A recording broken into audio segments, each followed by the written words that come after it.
So I've even updated my green screen background. Now I'm actually looking like I'm in a GP38. Right, we're at Pacific Terminal Pier 1, where we are coupled to 4 Boeing wide-load container flat cars and a caboose. Boeing containers would normally arrive at Mount Baker Terminal, but the terminal is currently under repair. Let's go and have a look at these containers. Whoa, look at these containers. Conductor, we're authorised to proceed only as far as Howard Park Junction, where we will wait for the main to be cleared for our overweight containers. Approach the terminal gates at under 7 miles per hour to allow them to fully open. I've had a look at these containers. Look at these. These are kind of big. Might be in caboose on the end. Check out my caboose. Right. Let's get going.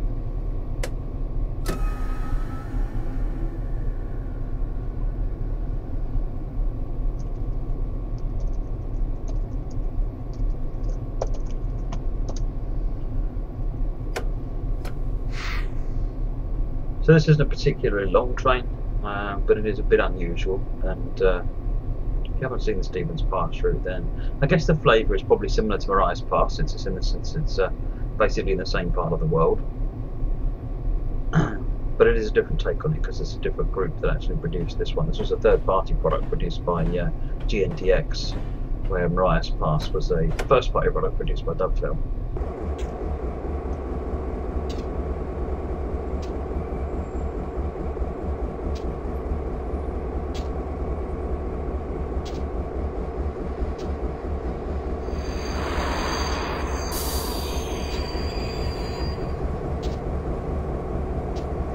Let those gates open. Hey there, Ray Red, Edmund and Alex. So the speed limit for these cars is 30 miles per hour, maximum 15 on sidings. Do not exceed this. Our relationship with Boeing rests on our ability to maintain the integrity of their cargo, and so does your job. No pressure.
Hey, Sir Carlos and Russell, welcome to the channel this evening.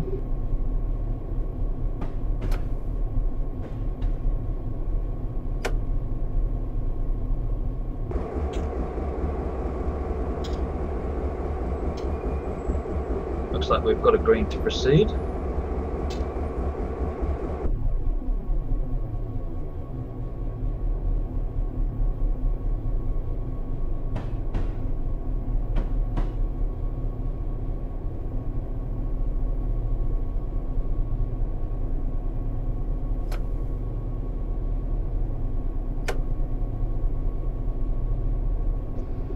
Conductor, great, a BNS line worker has been dispatched to throw the manual switch to the docks passing siding for us. Good.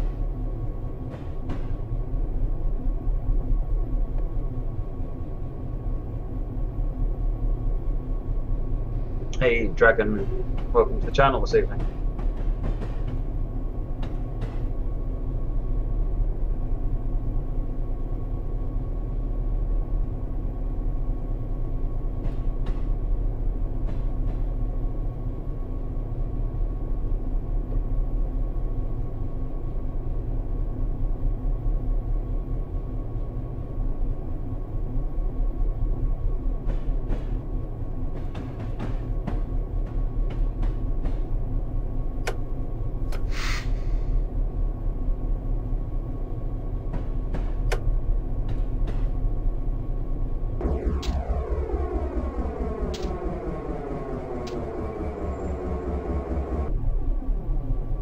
Hey, thanks for the follow there, Dragon. Much appreciated.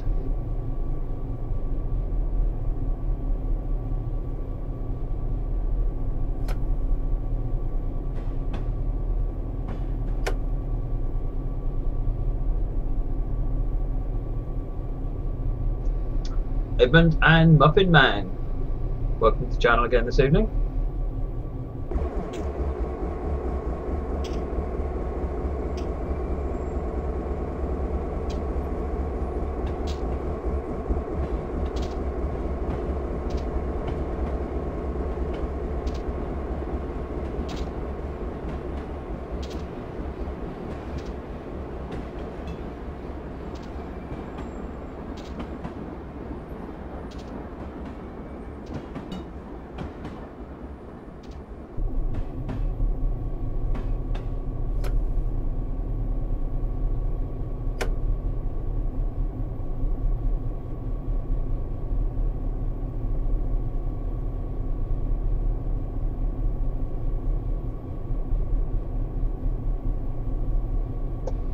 Hey HD Gaming, welcome to the channel this evening.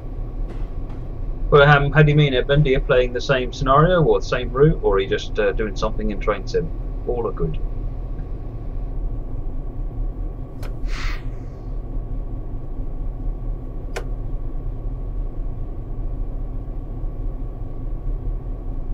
Just trying to check up ahead and see whether I've got a signal that I need to worry about. And it looks like I might. Let's see what happens when we get to it. Hey Mr. Dark, welcome back.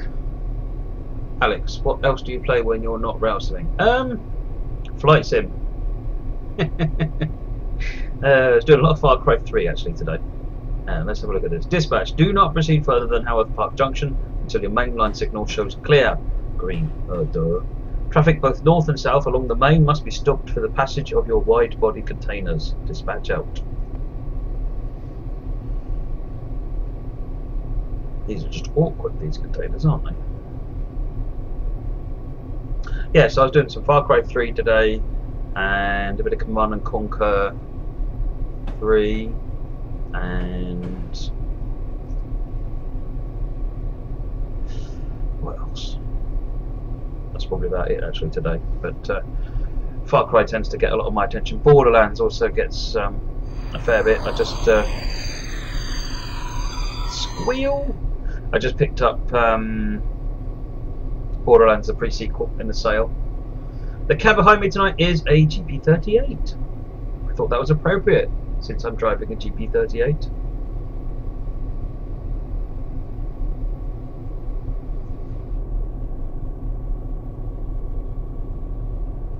I'm doing good, thank you, Doc. How are you? Ed, driving on Donna Pass. Ah, fantastic. That's a nice route. Very nice route. There's some lovely DLC for it as well. I tend to like driving the cab forward or the California Zephyr over that. That's generally my passion and my poison for that.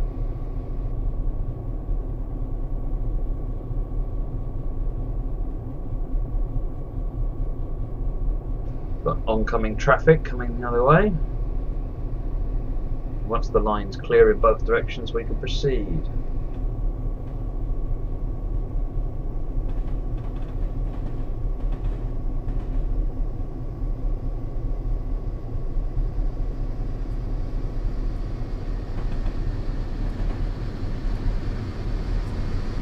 Fire away, Alex.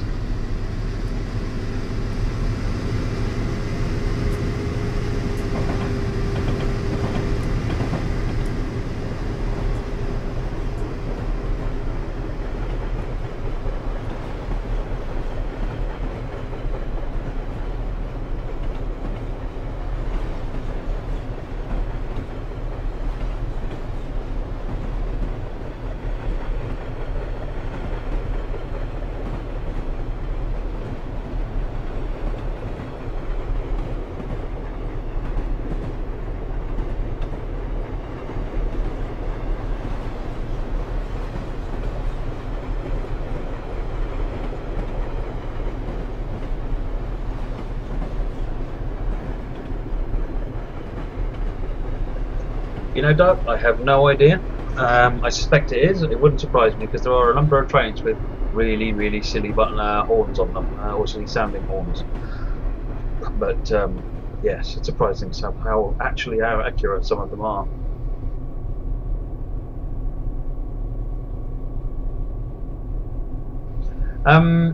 No, I definitely didn't see that question, Alex. I have no idea if the workshop allows lure.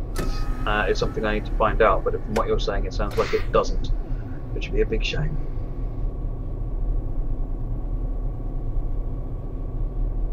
Oh, looks like it's just started raining.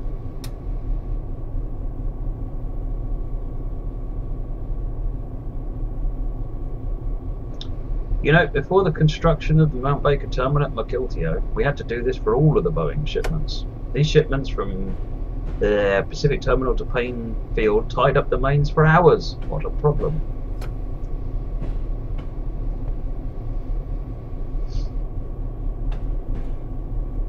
Hey, says E. Welcome to the channel. Conductor, remember the maximum speed of these wide loads is 30 miles per hour and 50 miles per hour for interlocking in yard tracks. Don't complain, the limits in the old days, the limits were as low as 5. Wow. I'm not going to complain then.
So I've got a bit of a different schedule this week, just because it's the Christmas period. I've posted it up on the Twitter page.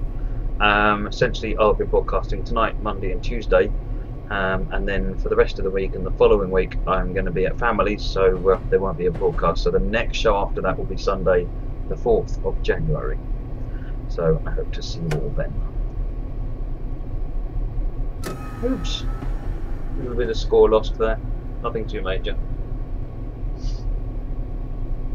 Well, yes, Alex, one of the things I was planning on doing was when I do the scripting tutorial, I was going to prove whether or not it'll work before I did the tutorial, because that would be a really silly time to find out that it doesn't work after I've just gone through making it all.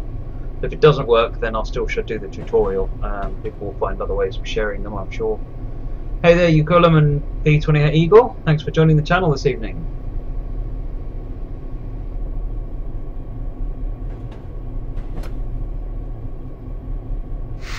Hey Mummer of Two, you haven't missed much. We just got going on Stevens Pass about 20 minutes ago, and that's about it. That's about all you've missed. You've missed seeing my fabulous new background. Okay, it's not that fabulous really.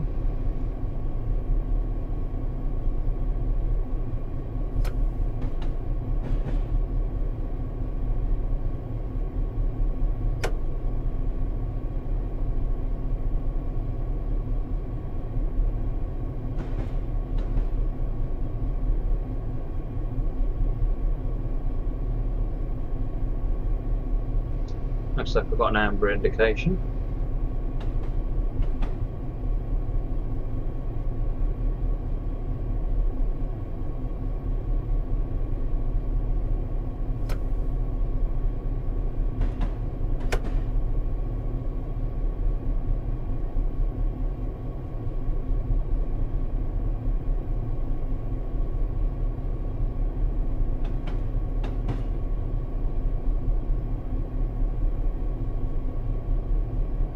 Yeah, there's not a lot of route visible in this, is there? Mind you, it's all bordered to my right by the looks of it. Never mind. We'll come back and do another Stevens Pass at some point, and we'll Maybe to something a bit more traditional, thundering up a hill with some freight train. Hey, other Alex. And new image. Welcome to the chat. Okay, that didn't work. Welcome to the channel. That was what I wanted to say.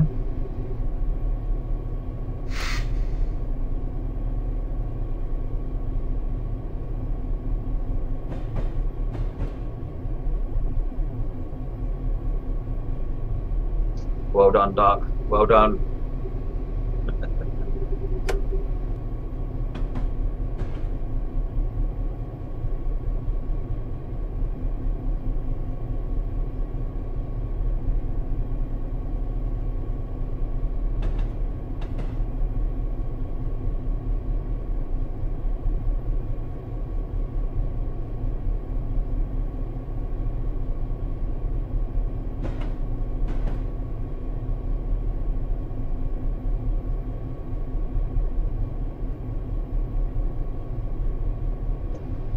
Conductor, slow through the interlocking and onto the yard, just ahead.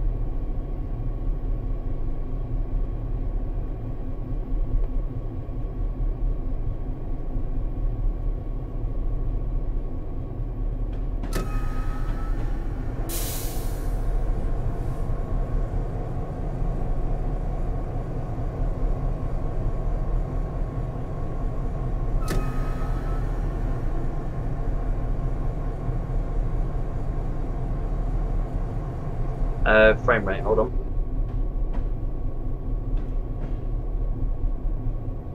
It's currently getting about 21 by the looks of it.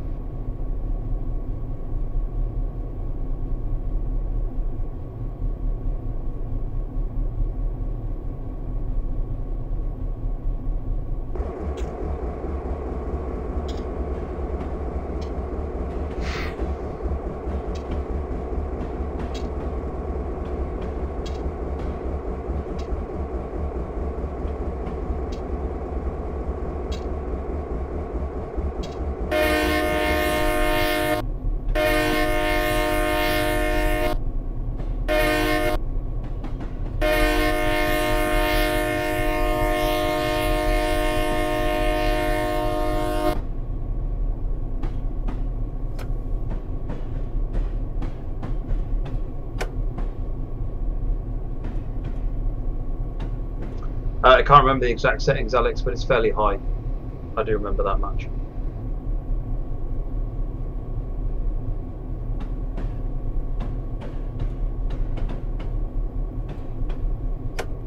I should really take a screenshot of the or a detail of the settings and put them on the profile page. A number of people keep asking that. It's a perfectly valid question, so that you can understand what the game is doing and how it's doing it.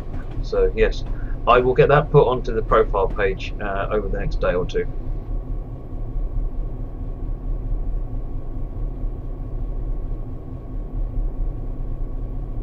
Stopping here at Boeing approach.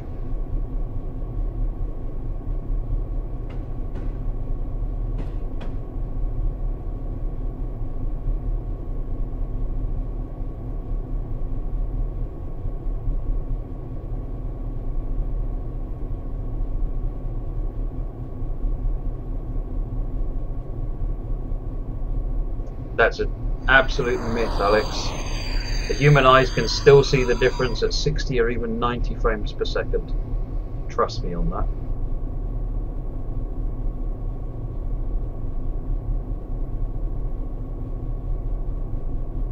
That's one of the reasons that the Oculus Rift DK2 has a minimum frame rate of 75 frames per second. It's because you really can tell the difference. In order to climb Japanese Gulch up to Boeing's assembly plant, the engines must always stay below the cars, so we'll be pushing these wide bodies up the hill with the caboose leading. You may choose to operate your train from the rear platform of the caboose, view 5.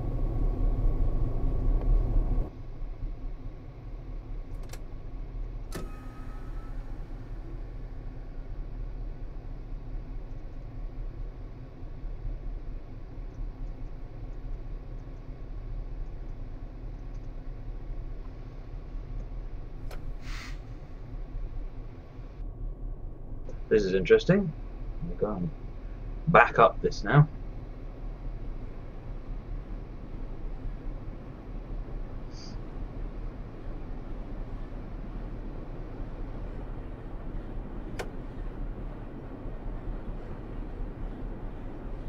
You can't see the difference between 25 and 30. I think I could give you that, but if you run a game at 25 FPS and then you run the same game at 30 FPS, I guarantee you that you will see the difference. And so what happens is that the higher FPSs become more important with subliminal impact, effectively. So particularly for our virtual reality, where you are so 100% reliant on everything coming in. So what happens there is that if you're looking at a VR headset like the DK1 at hang on. If you're looking at a VR headset like the Oculus Rift DK1, which runs at 60 frames per second, then you might start to get a little bit queasy for a number of reasons, because that's old kit, but also because it's only 60 frames per second. Whereas when you run it at 75 frames per second, you immediately feel the frame rate benefit from it, even though you might not necessarily be able to see it. So it becomes quite a subliminal impact. So yes, you absolutely can. Whether it's valuable to have a machine that can do 60 FPS once it can do 30 FPS, it becomes less, you know, it's if without VR anyway. With VR you absolutely do need to be hitting those high numbers, but yeah, those engines roar. If you're just doing sort of games on your PC as normal, and it's going to cost you another £1,000 to go from 30 to 45 frames a second, then I'd probably argue no, it isn't really worth the money, because you won't notice it that much, but you absolutely will notice it.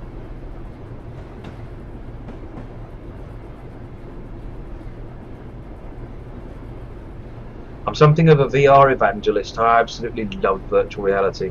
I've played with DK1, I've got DK2 on my desk, and even if all I do with it is sit and play VR games and demos like this one that's just been released called Vox Machinae, which is out of this world. It's like MechWarrior in modern hardware and VR headsets. It's absolutely stunning.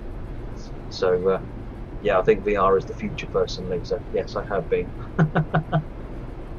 Hey there, Joint, welcome to the channel again this evening. And Mitchell, welcome Mitchell.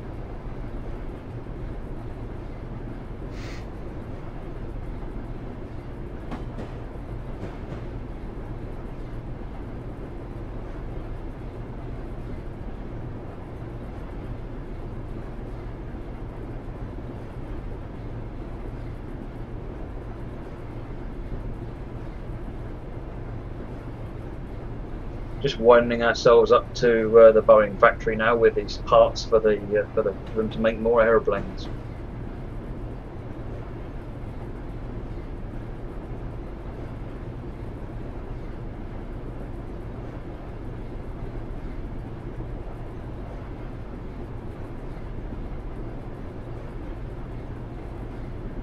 Hey Tom, welcome to the channel this evening.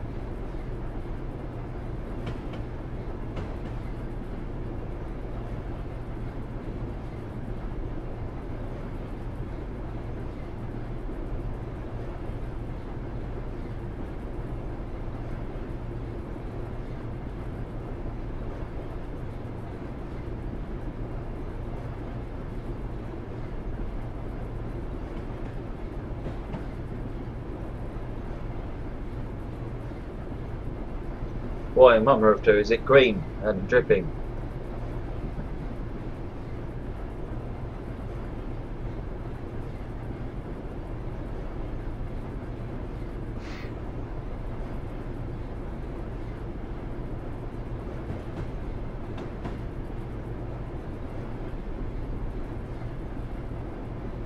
Hey Speedy, welcome back.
So we're just pushing these Boeing oversized container parts into the Boeing factory, which we're nearly up to. That'll be probably the end of our scenario. Actually, it shouldn't be too far off. We've got we've had three scored points at 200 each, so we've got 2 left and 1's just coming up. So nearly there. What scenario am I doing after this one? You know, I'm not 100% sure. I was thinking of doing a little bit of South London network. Maybe use a different loco for a change, something like the 375 rather than the 456. But we'll see.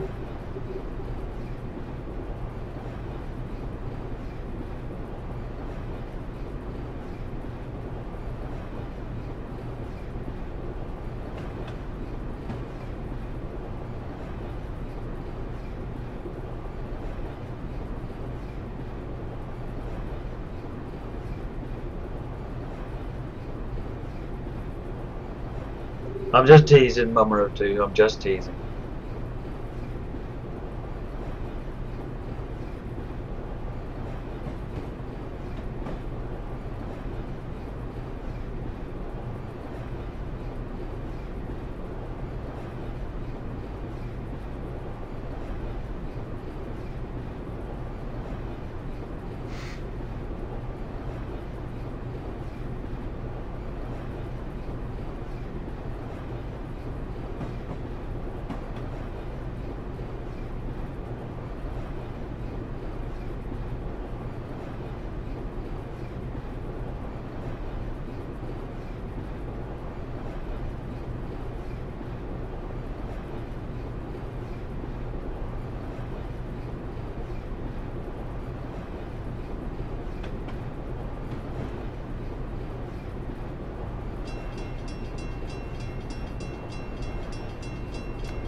That's a lot of planes.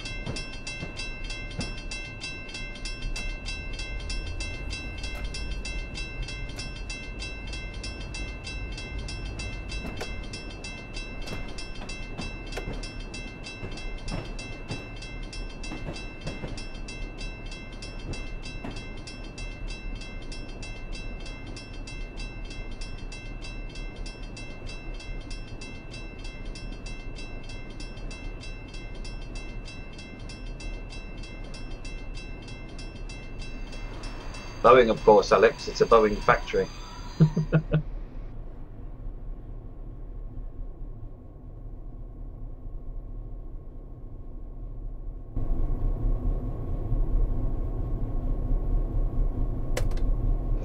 Good. Our 4 wide-body containers are to be delivered to assembly track 3. Manual switching will be required. Okay, let's go and have a look at the map and work out where this has to take place then. So we're going to drop those off here. Oh, and then we're going to do some other stuff. Excellent, that'll make life easy. So we need to pull forward and then come back into that one there.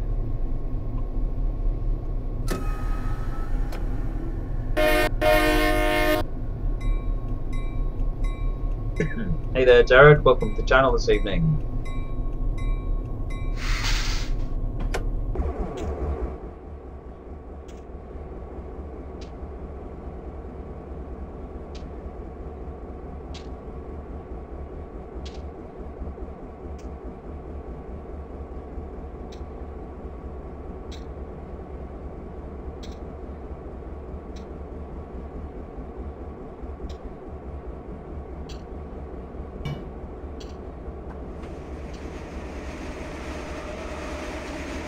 If you mean these down here, yes, they're handbrakes, and you click it to operate the handbrake.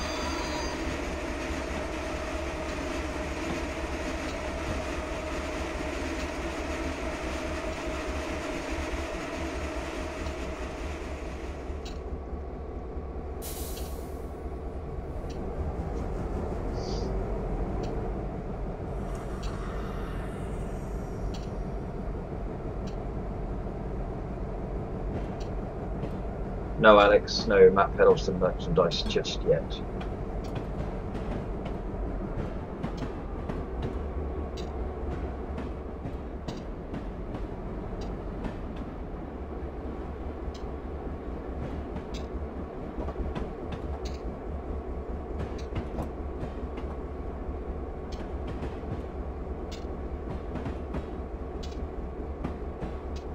So I've got to drop these wagons off in assembly track 3.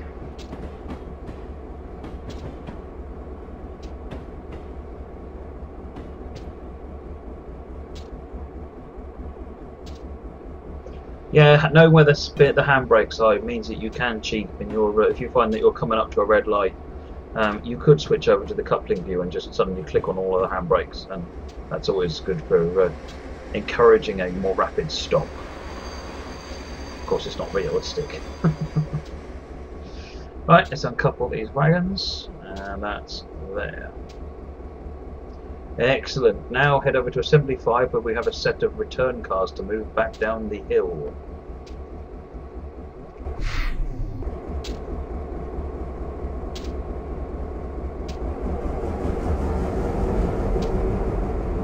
So where are we going?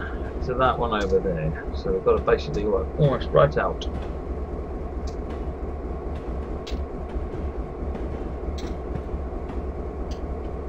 CSX HD80 Mac. We'll do that one tomorrow, but yes, excellent idea. That'll be on the Norfolk Southern route. But yeah, I like that idea. I'll make a note of that.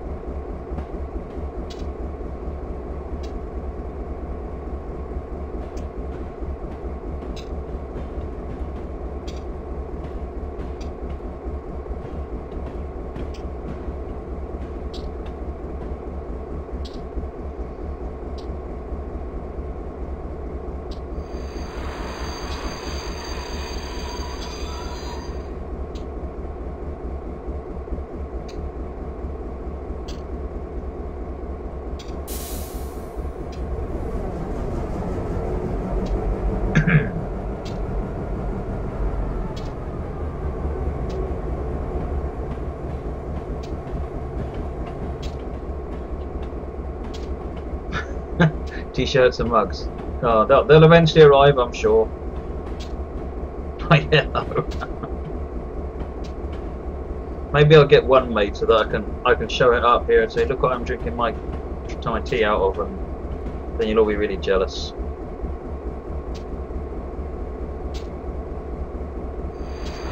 Right.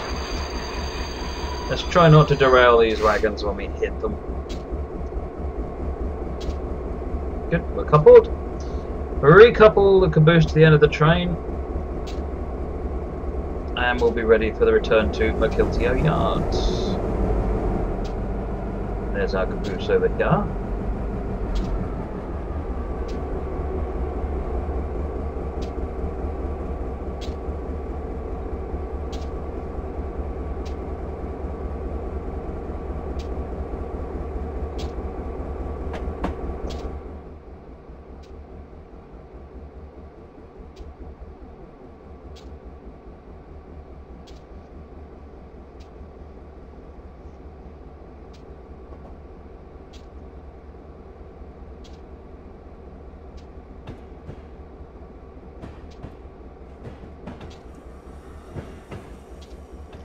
Ooh, as we come out here, the train's going to start going down the sharp hill, so it's going to be a little bit more fun to stop.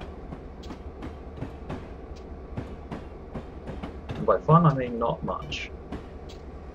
Come on, you can stop. Full service application. That'll only take forever to undo. Right, let's go and get that.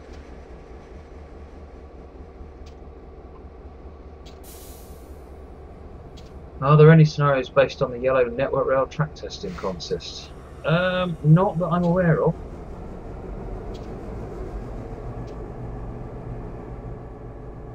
Which track testing consist are you referring to, Mum up to?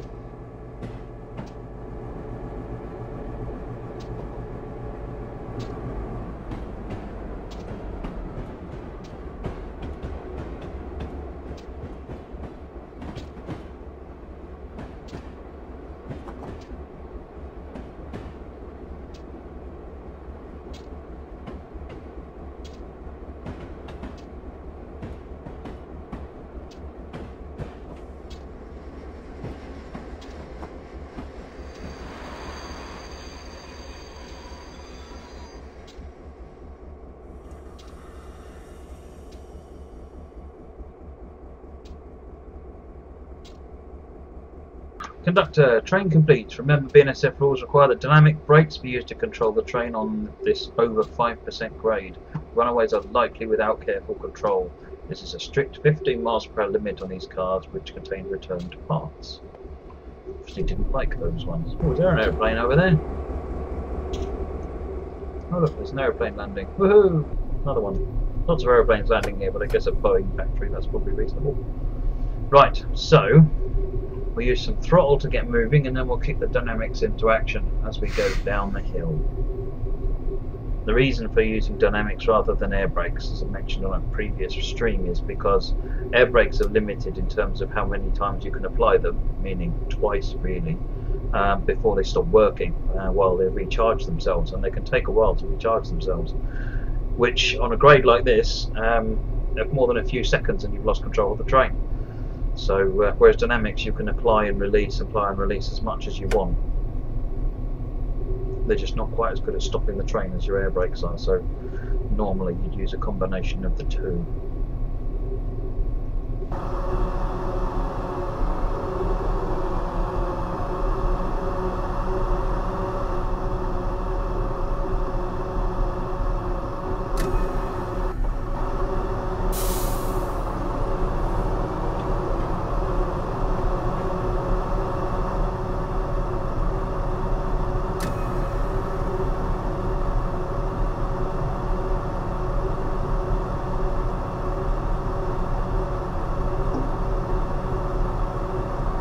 Wow. I've had to use a lot of dynamic brakes to keep control, but I think we finally found the balancing point. And the scoring penalties on this scenario were insane. Oh, there's that plane coming down again.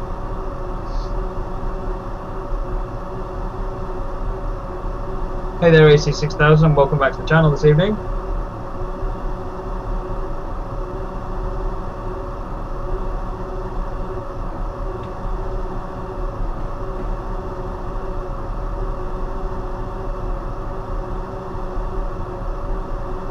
Foreman Dan Hernandez is a celebrity. He is a celebrity. Why are they that insane? The score, I don't know why. I think it's because of the fact that this cargo is so sensitive and it's oversized. I think they basically wanted to make it to where overspeeding really was a bad thing that you would be fired for rapidly if you did it in real life, and therefore because you're damaging millions of dollars worth of kit potentially. So that's the only thing I can think of, is it's just to match the severity of doing it in real life.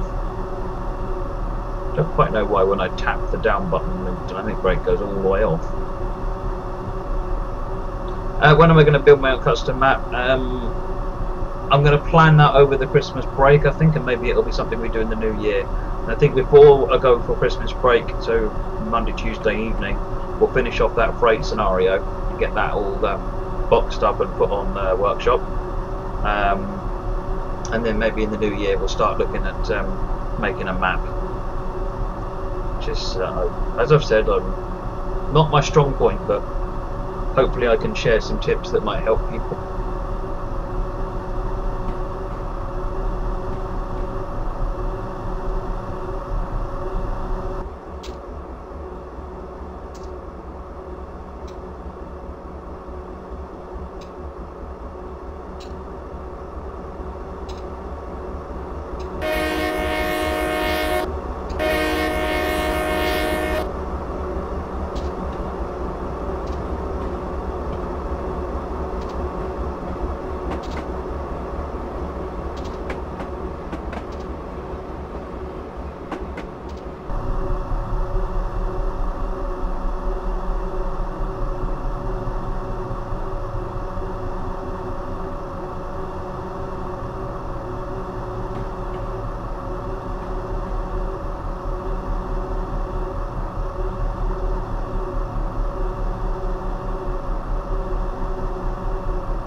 To its credit though, the timings on this scenario were sufficiently gentle that you can drive at a fairly relaxed pace. What happened there? I think I must have ridden over a coin or something someone had left on the track. Either that or a house. One of the two. Stevens Pass is over Seattle way, I think. It's over on the west coast, or western side.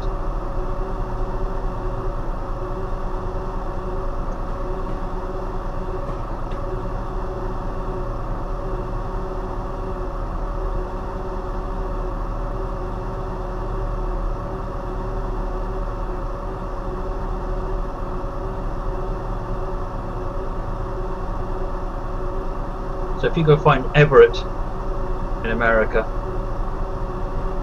that should hopefully help.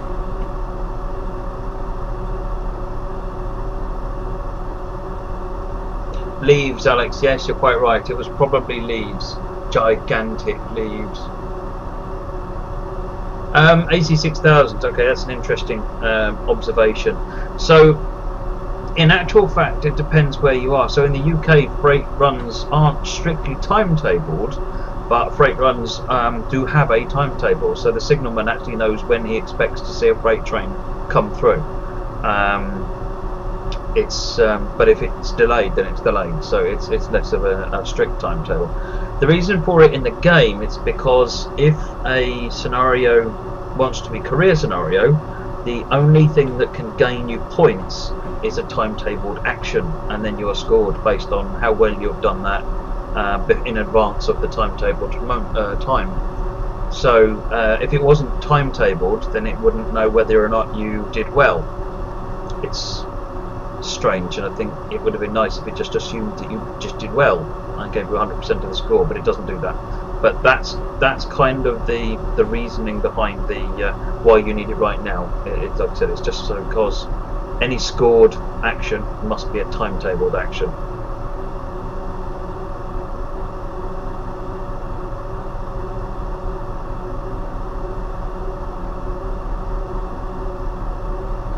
And we're nearly down the hill, and we can turn this infernal racket off.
Apparently I endangered the cargo by exceeding the speed limit. What? When did I do that exactly? I don't remember doing that. Oh well. Never mind. I thought we were doing about 10 miles per hour. Maybe a different part of the train was doing that. Meh. That seems a bit unforgiving.